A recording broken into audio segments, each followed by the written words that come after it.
Doctor Sanjay, मैं जिस सवाल पर आ रहा था, जो यूथ का सवाल था, जिस तरीके से ये सारी चीजें हो रही हैं आज इस देश में, तमाम अलग-अलग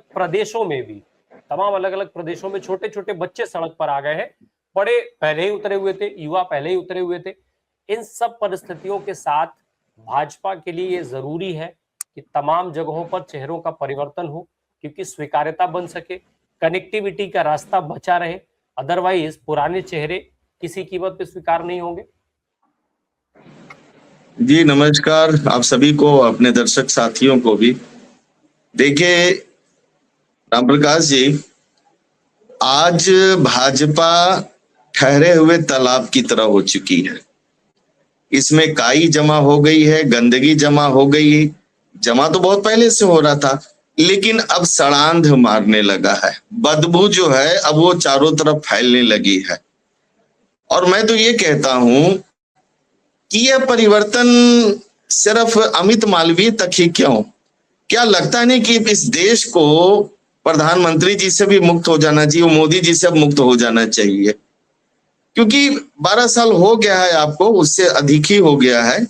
तो ये परिवर्तन तो वहां होना चाहिए। अमित मालवीय को आप हटा के क्या कर लेंगे, या राष्ट्रीय अध्यक्ष बदल के आपको क्या कर लेंगे? आप वह चुनाव तो हार ही चुके हैं पाटलिपुत्रा का, जहां की पहली बार आपने बिहार से राष्ट्रीय अध्यक्ष बनाया, पहली बार भाजपा का मुख्यमंत्री हुआ, और उसके बाद भी वो चुनाव हार गए, अपने राजधानी में ही हार गए, पाटलिपुत्रा में हार गए।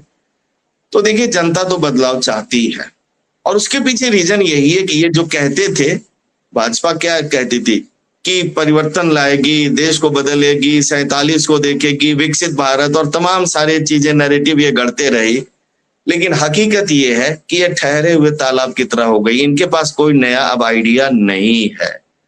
और ये जो देश प्रेम, राष्ट्र प्रेम, इसके अलावा ये जो बात करते हैं कि सब कुछ इन्हीं के बाद, सारा प्रेम तो इन्हीं के पास है, भाजपा के पास है, बाकी तो सारे देशद्रोही है। तो ये जो नैरेटिव इन्होंने चलाया देशद्रोही का, कॉकरोच जनता पार्टी का जो आंदोलन था दिल्ली में जंतर मंतर पर, या मैं तो कॉकरोच जनता पार्टी का भी नहीं, वो सिविल सोसाइटी का एक पूरा एक आंदोलन था। कॉकरोच जनता पार्टी ने लीड जरूर किया, लेकिन सिविल सोसाइटी के आंदोलन को, तो ये नैरेटिव पूरी तरीके से ध्वस्त हो गया देशद्रोही वाला। लेकिन अब सवाल उठता है कि छोटे छोटे बच्चे क्लास 8 के, 9th के, 10th के, 7th के, वो बैठे हैं और अव्यवस्था के खिलाफ आवाज उठा रहे हैं। अब इनको समझ में नहीं आ रहा है कि ये कौन सा अब ये नैरेटिव लेकर आएंगे। क्या इन बच्चों को भी देशद्रोही का तमगा पहनाएंगे? यानी जो नैरेटिव अमित मालवीय के जरिए, आईटी सेल के जरिए स्टैब्लिश किया गया था और मोदी को एक ब्रांड के तौर पर स्थापित किया गया था, वह ब्रांड पूरी तरीके से भरभरा चुका है, टूट चुका है।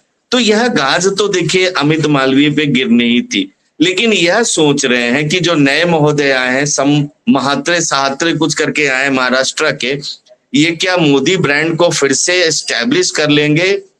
I have very serious doubt about this. संभव नहीं है, क्योंकि आज देश का जो युवा वर्ग है, उसने मोदी ब्रांड को जिस प्रकार से उसकी असलियत दिखाई है, जो आईना दिखाया है, उस आईने से तस्वीर बिल्कुल साफ हो गई। महास्के हैं, महात्रे नहीं है, दीपक महास्के हैं, और वो छत्तीसगढ़ से आते हैं, महाराष्ट्र के नहीं है। हाँ सॉरी छत्तीसगढ़ से दीपक महास्के। जो भी हो, ठीक है, हमारी शुभकामनाएं हैं, वाईटी सेल को लीड करें। लेकिन कहां तक वो मोदी जी को बचा पाते हैं और कहां तक अमित शाह को बचा पाते हैं, मुझे नहीं लगता है। क्योंकि देखिए, अभी आपने एक सवाल पूछा था अपने शायद ओम सैनी सर से कि चुप हैं। इसी देखिए, कहा जाता मौन की भाषा सबसे बड़ी भाषा होती है।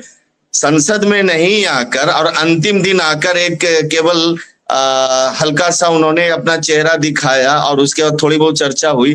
हकीकत तो यही है कि एक प्रकार से मौन स्वीकृति उनकी थी कि जो बच्चों के, जो कॉकरोच जनता पार्टी या जो जंतर मंतर पे प्रदर्शन हुआ, उसमें उन्हीं का आदेश था, उन्हीं के आदेश का पालन हुआ। जो दिल्ली की पुलिस ने उसको अमली जामा पहनाया, या इवन AK-47 बिहार में निकला। मुझे नहीं लगता कि कोई बिहार सरकार का गृह मंत्री इस प्रकार का आदेश दे सकता है। तो अमित शाह ने भी जिस प्रकार का एक जो दम्भ होता है ना, एक उनके अंदर जो एक ईगो जो था, उनको लगता था कि उनके सामने तो कोई टिक नहीं सकता है, और उनको भी एक प्रकार से मान मर्दन होना पड़ा। तो ऐसी स्थिति में यह जो एक जो बना बनाया जो इनका पूरा भाजपा का एक जो पूरा एक कैरेक्टर जो बनाया था इन्होंने, 2 मिनट रुको ना, बात कर रहे हैं। तो जो ये बनाया था, ये जो पूरा कैरिकेचर बनाया या जो पूरा का पूरा एक मुलम्मा बनाया, वो तो पूरी तरह ध्वस्त हो गया। तो ऐसी स्थिति में और शिक्षा की जो पोल अलग खुल रही है, अगर छोटे छोटे बच्चे आ रहे हैं तो शिक्षा को लेकर जो नजरिया रहा है भाजपा का, कहने की आवश्यकता नहीं है। प्राथमिक शिक्षा से लेकर उच्च शिक्षा तक ये बिल्कुल नहीं चाहते हैं कि पठन पाठन हो, ये केवल चाहते हैं कि छद्म राष्ट्र प्रेमी स्थापित किए जाएं, जो केवल भाजपा की जय हो और धर्म के साथ खड़े होने वाले लोग हों, जिसमें कि आपने देखा लखनऊ में क्या हुआ कि हनुमान जी का वो बनाकर एक व्यक्ति और नितिन नवीन जी के प्रोसेशन के आगे दौड़ रहे हैं और नाच रहे हैं, डांस कर रहे हैं। ये इनका धर्म का चेहरा है।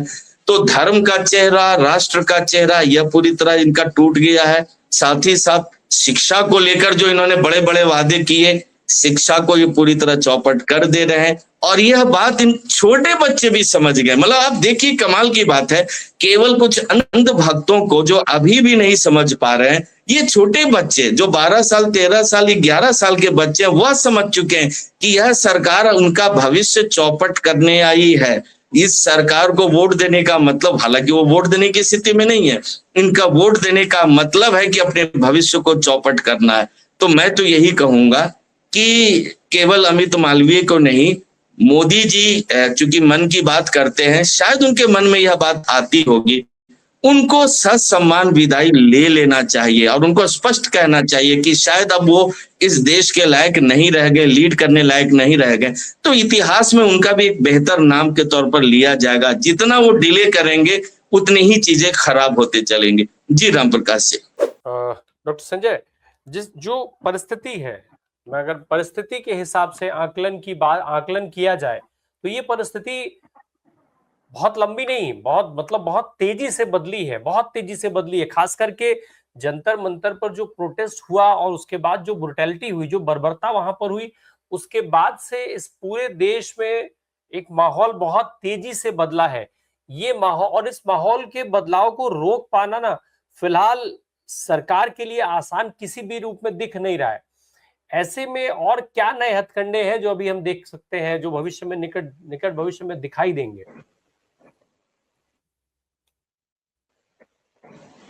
देखिए राम प्रकाश जी, 1 महीना हो गया जो ब्रुटैलिटी इन्होंने 20 जुलाई को की थी, जंतर मंतर पे क्रूरता जो की थी, आज 19 अगस्त है, 1 महीना हो गया है। और इस 1 महीने में आप बिल्कुल सही करें, घटनाओं का जो प्रवाह है वो बहुत ही तेजी से आगे बढ़ा है और कहीं ना कहीं वो परेशानी का सबब बना है भाजपा के लिए, सत्ता पक्ष के लिए।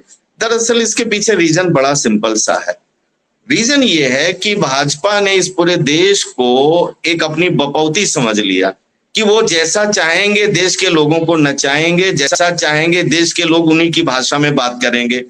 कुछ दिनों तक, कुछ सालों तक तो ऐसा ही लगता रहा और ये लगने लगा कि भारत मतलब भाजपा या भाजपा मतलब भारत, कुछ कुछ ऐसा लगने लगा। और इनको भी अभिमान और दंभ हो गया इस बात का कि लगता है कि भारत मतलब ही भाजपा है और भाजपा मतलब ही भारत है। इनको इस बात का दंभ हो गया था और इन्होंने ये चीज नहीं कभी पढ़ी, India, the concept of India जो है, द आइडिया ऑफ जो इंडिया है, वो बिल्कुल डिफरेंट है। It is all together different from the idea of India which BJP is preaching. एकदम अलग है। और जो आइडिया ऑफ इंडिया जो बीजेपी का है वो पूरी तरीके से एक विध्वंसकारी आइडिया है। लोगों ने इसको समझ लिया।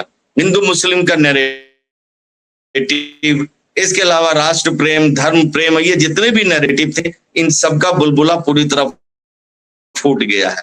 तो दरअसल यह जो समझते रहे और 1 महीना में जो एकदम से ये टूटा है, ये जो भ्रम टूटा है, लोगों को समझ में आने लगा कि नहीं, और राम मंदिर का प्रकरण भी सामने आ गया, एसआईटी की रिपोर्ट आ गई, अलग बात है, लेकिन सभी समझ रहे हैं कि इस प्रकरण में कहीं ना कहीं मिली भगत है और चीजों को ढकने का प्रयास किया गया है। तो ऐसी स्थिति में यह जो पूरा का पूरा जो ये नैरेटिव जो बनाया था टूटा, 1 महीने में चीजें एकदम से इनके हाथ से फिसल गई है। और सच पूछिए तो इस देश की जनता बदलाव चाहती है। ये चुनाव को कैसे मैनेज कर रहे हैं, हो सकता आगे भी ये मैनेज कर ले जाए SIR के माध्यम से या EVM के माध्यम से या किसी और माध्यम से, कहना बड़ा मुश्किल है।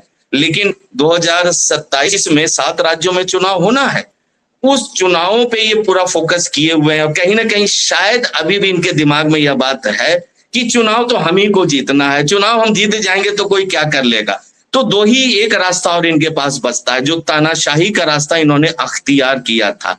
या तो और भी ज्यादा ब्रुटैलिटी करें, तानाशाही करें, तो कहीं ना कहीं अंदर से ही विरोध की आवाज आने लगी। ये बीजेपी के अंदर से आ रही है, शहजाद पूनावाला का आपने एग्जाम्पल दिया, और ऐसे तमाम सारे लोग अब धीरे धीरे मन बना रहे हैं, छोड़ने की कगार पर है, भाजपा में रहना नहीं चाहते। लेकिन मैं ऐसे लोगों को अवसरवादी मानता हूं, जो मौके के हिसाब से बदल लेते हैं। ये विपक्षी दलों को सोचना कि ऐसे लोगों को लेना या नहीं लेना, लेकिन एक दौर आएगा भी, अब महीने 2 महीने 3 महीने में आप देखिएगा, भाजपा से कुछ लोग छोड़ के निकलेंगे, बाहर आएंगे और आलोचना करेंगे, क्योंकि ये चीजें रुकने वाली नहीं है, ये बिल्कुल नहीं रुकने जा रही है।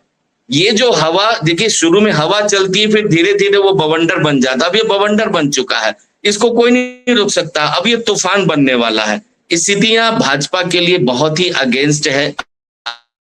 अगर ये संवाद की प्रक्रिया में रहते, लोगों से बातचीत करते, थोड़ी अपनी गलती स्वीकार करते, तो शायद एक बार को चीजें बन सकती थी। लेकिन अब देर हो चुका है। और ऊपर से इन्होंने वंदे मातरम बिल लाए हैं। वंदे मातरम बिल के जरिए कितने भाजपा के विधायक और सांसद को वंदे मातरम याद होगा, जरा बताएं। राष्ट्र प्रेम का एकमात्र पैमाना वंदे मातरम गाना और जनगण गाना ही नहीं हो सकता, ये निश्चित तौर पर होना चाहिए। लेकिन इसके आधार पर किसी को कह दें कि कोई देशद्रोही है और वो देश प्रेमी है कि वो बहुत बढ़िया गा देता है, यह नहीं हो सकता। भ्रष्टाचार मुक्त शासन होना चाहिए, भ्रष्टाचार मुक्त भारत होना चाहिए, स्वच्छ प्रशासन होना चाहिए, पारदर्शी शासन होना चाहिए, लोगों को अधिकार मिले, उनको रोजगार मिले, किसानों को बीज मिले, उनको खाद मिले, पानी मिले, यह होता है प्रशासन का काम। लेकिन आप रोज नए नैरेटिव गढ़ रहे हैं, केवल भावनात्मक मुद्दों के आधार पर सोचते हैं कि आगे कंटिन्यू करेंगे। मुझे इसमें संदेह लगता है, और स्थितियां दिनों दिन इनके लिए तो अब प्रतिकूल ही होने जा रही है। जी राम प्रकाश जी।